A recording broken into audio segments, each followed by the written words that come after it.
In this video, I am going to be sharing 5 of the most useful techniques of identifying and catching huge trends very early. If you watch the whole video and follow these steps, you will soon become a master of trends. But before we start, be sure to subscribe to our channel so that you don't miss on any of our new videos. With that being said, let's get into today's video. First, let us understand what exactly a trend is. In simple words, a trend is the overall direction in which the price moves. When the market is moving upwards, we call it an uptrend. On the other hand, when the market is moving downwards, it is called a downtrend. Now, a lot of traders always prefer to trade in the direction of the trend. It becomes quite essential to identify the trend of the market and enter the trend early so that we can maximize our profits. So let's start with the first technique of identifying and trading the trend, that is, the highs and lows. The market does not move in a straight line. Instead, it moves in a zigzag pattern with long impulsive moves that are followed by short pullbacks. The peaks here can be called as highs, and the valleys here are called as lows. In an uptrend, we can clearly see that each newly created high is higher than the previous high. Similarly, newly created lows are higher than the previous ones. We can see that in an uptrend, the market makes higher highs and higher lows. The market will keep on making higher highs and higher lows until the trend changes. In a strong uptrend, the market will not break its most recent low. The most recent low is the last line of the trend. Whenever the price is in an uptrend and it breaks its most recent low, we can expect a reversal or a deep pullback. Either way, we can short the market when it breaks the recent swing low. On the other hand, in a downtrend, we see that the price makes lower highs and lower lows. In a downtrend, the most recent high is the last line of the trend.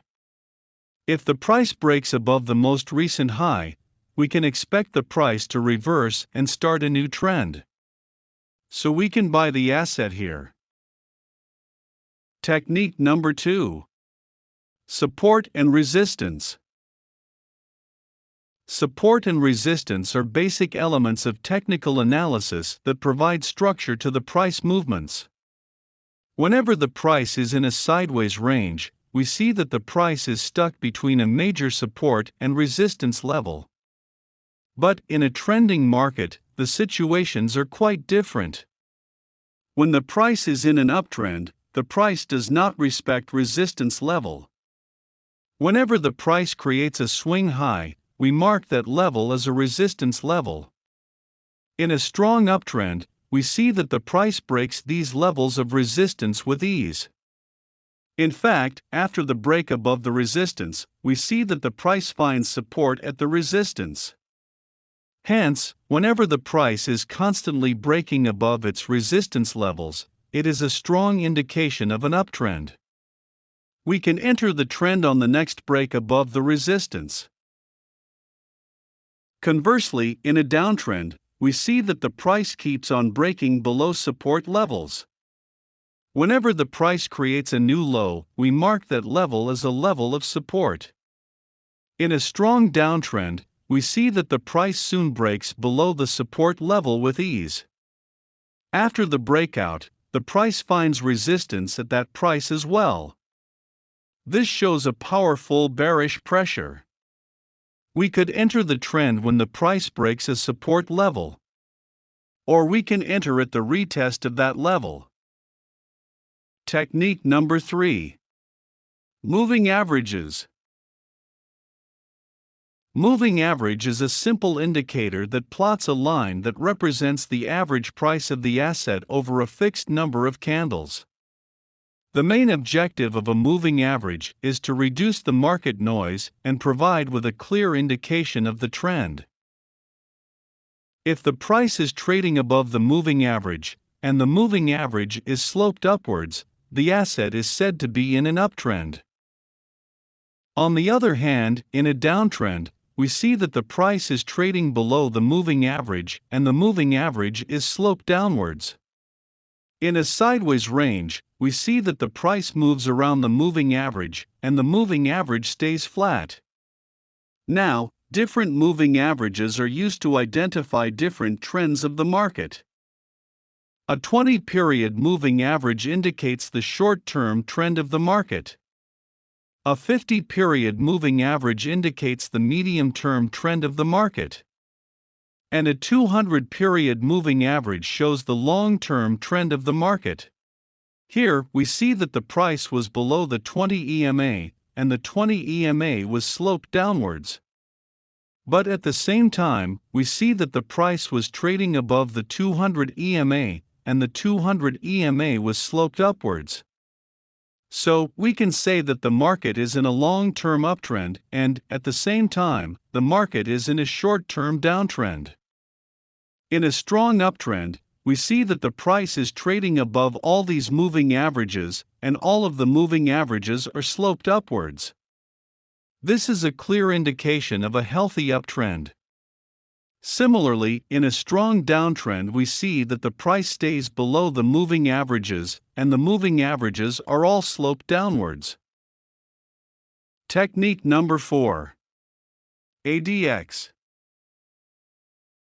The ADX is also a very popular trend indicator that is widely used by trend traders. The ADX in an oscillator that consists of 3 lines. The white line here is the ADX line. The green line here is the positive DI line. And the red line here is the negative DI line. The ADX simply shows the strength of the trend. If the price is in a strong uptrend, the ADX line will rise. When the price is in a strong downtrend, the ADX line will still be rising. The ADX line is trend neutral. The dotted line here marks the 20 level for the ADX line. Generally, when the value of ADX line is above 20, the trend is said to be strong. The positive DI line shows the strength of the buyers, and the negative DI shows the strength of the sellers. In an uptrend, the positive DI is above the negative DI. On the other hand, in a downtrend, the negative DI stays above the positive DI. So, when the positive DI is above the negative DI, the ADX line is above the 20 level, and the ADX line is rising. We can conclude that the price is in a strong uptrend. Similarly, when the negative DI is above the positive DI, the ADX line is above the 20 level, and the ADX line is rising. We can conclude that the price is in a strong downtrend. Now let's come to the last technique. Technique number 5. Trend lines. Trend lines are also very popular elements of technical analysis. A trend line is a simple line that is drawn by connecting the swing highs, or the swing lows of the market. They help us in understanding the direction of the trend, and they also help us in identifying trend changes. So, if the price is in an uptrend, we can create a trend line by connecting the recent swing lows of the market. Similarly, if the price is in a downtrend, we can create a trend line by connecting the most recent swing highs. So here, we see an uptrend. So, we mark the recent swing lows and stretch a trend line across. Trend lines act as levels of support and resistance. Whenever the price is near a trend line, we expect the price to bounce and continue the trend. But if the price breaks out of the trend line, we can expect a reversal. So in an uptrend, if the price breaks below the trend line, this shows a clear loss of momentum. This could lead to a strong downtrend. Similarly, in a downtrend, if the price breaks above the trend line, we can say that the sellers have lost momentum. Therefore, we can expect the price to make a higher move. So here I have shown you the best ways to identify and trade the trend. That brings us to the end of this video. If you liked this video, then be sure to subscribe to our channel so that you don't miss on any of our new videos. See you soon.